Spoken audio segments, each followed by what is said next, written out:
दूध को लेके बड़ा कन्फ्यूजन मैं आपसे समझना चाहूँगा। कई जगह ये बोला जा रहा है कि भाई पारंपरिक है, हम सदियों से खा रहे हैं पी रहे हैं दूध। अब कहा जा रहा है कि नहीं, दूध को बिल्कुल छोड़ दो। दूध ऐसी चीज़ है कि जानवर भी अपना दूध, जब बच्चा, जो जानवर का बच्चा या जो गाय है बछड़ा, वो थोड़े टाइम बाद दूध छोड़ दे। हम क्यों लगातार पी रहे हैं? वो दूध हमारे लिए नहीं है, इंसानों के लिए नहीं है, वो नुकसान कर रहा है, मिल्क प्रोडक्ट। आप क्या कहते हैं इसको लेके? देखिए, हमारा ये कहना है, नेचर, अभी आपने सर्कैडियन रिदम कहा, चाहे वो नेचर के रूल कहें, उसको एक्स कहें, वाई कहें, हम ये कह रहे हैं एक जो आपको नॉर्मल रहना है वैसे नॉर्मल रहना चाहिए। आप मुझे बात बताएं, इस दूध जो लोग पी रहे हैं प्राइमरीली किस कारण से पी रहे हैं, पी क्यों रहे हैं? कैल्शियम बोलते हैं, कैल्शियम मिलता है, और भी जो चीज़ें हमारे खाने में नहीं मिलता है वो दूध में कंप्लीट फूड कहा जाता है उसको। तो यानी प्राइमरीली आपने कहा, बाकी सब चीज़ें तो आपने स्पेसिफिकली नहीं बताई, बट कैल्शियम का नाम आपने स्पेसिफिकली लिया। तो आपको ये लगता है कि दूध क्योंकि सफ़ेद कलर का होता है और कैल्शियम भी सफ़ेद कलर का माना जाता है, तो दूध में कैल्शियम होता है, आपका ये मानना है। और प्राइमरीली इसी वजह से लोग कंज्यूम कर भी रहे हैं, और एक्सपर्ट भी इसीलिए कह रहे हैं कि आपकी हड्डियों को मजबूत होने के लिए दूध चाहिए, ये आपका मानना है, इस वजह से दूध पिया जा रहा है। ओके, नाउ अब इसको आगे लेके चलते हैं। दूध में कैल्शियम, किसी भी चीज़ में से जब कोई चीज़ पाई जाती है तो कहीं उसका सोर्स होना चाहिए। ओके, आप मुझे ये बताएं कि दूध में कैल्शियम कहाँ से आता है? गाय में से आएगा? गाय में से आएगा ना? ठीक। तो गाय में से कहाँ से, तो गाय में कहाँ से आया? सर, ये तो मतलब कोई ज़रूरी नहीं है ना कि बिल्कुल कैल्शियम का सोर्स उसी तरह से आए। कुछ चीज़ें तो बनती भी हैं शरीर के अंदर ना। तो हमारे नहीं बन सकती, वो गाय में ही बन रही है।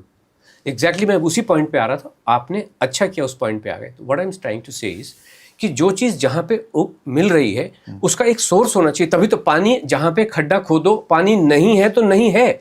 अगर कहाँ आपने कुआं खोदा, तो आजकल वो नारियल वाले या अलग अलग लोग होते हैं, या जियोग्राफिकल सर्वे भी होता है जिसमें पता चलता है यहाँ पानी है, ऐसा ही हो, तब तो पानी होगा, तब तो निकलेगा। ठीक। तो अगर दूध में जहाँ सोर्स है वहाँ पे कैल्शियम है, तब तो दूध में कैल्शियम आएगा। गाय को कैल्शियम कहाँ से मिल रहा है? गाय का सोर्स क्या है? वो जो छानी, जो चारा वो खा रही है, जो आपका वेल डिज़ाइंड चारा है, उसमें आप गंवार की फलियां भी डाल रहे हैं, उसके अंदर में आप जिसको खल बोलते हैं, सरसों का तेल निकालने के बाद जो बचता है वो आप उसको खिला रहे हैं, हरा हरा चारा खिला रहे हैं, उसमें से कैल्शियम आ रहा है ना। तो हम एग्जैक्टली यही कहते हैं, आपका पर्पस है कि आपको टेस्ट अच्छा लगता है तो बस पी लो, लेकिन कैल्शियम की वजह से पी रहे हो कि मुझे कैल्शियम मिलेगा, बिल्कुल भी नहीं मिलता है। कैल्शियम आपको पालक से मिलेगा, आपको सब्जियों से मिलेगा, आपको गेहूं से मिलेगा, चावल से मिलेगा। कैल्शियम कहाँ से आता है? कैल्शियम ज़मीन से आता है। ज़मीन से आने का मतलब है कि वो ज़मीन के माध्यम से, जड़ों के माध्यम से आपके फलों में, फ्रूटों में, सब जगह आ जाता है। आप खाइए ना, मिलेगा ना कैल्शियम। हाथी सबसे जो स्ट्रॉन्ग बोन्स होती हैं, और पूरे मानव प्राणी जगत में सबसे हैवी जो बोन्स होती हैं, हाथी कौन सा, हाथी क्या खा रहा है? हाथी दूध पीता है कि इतना 3500 किलो का हो गया, 3500 किलो वजन होता है हाथी का। सबसे गेंडा, सबसे मजबूत हड्डियां, सबसे मजबूत खाल, वो दूध पी रहा है किसी का?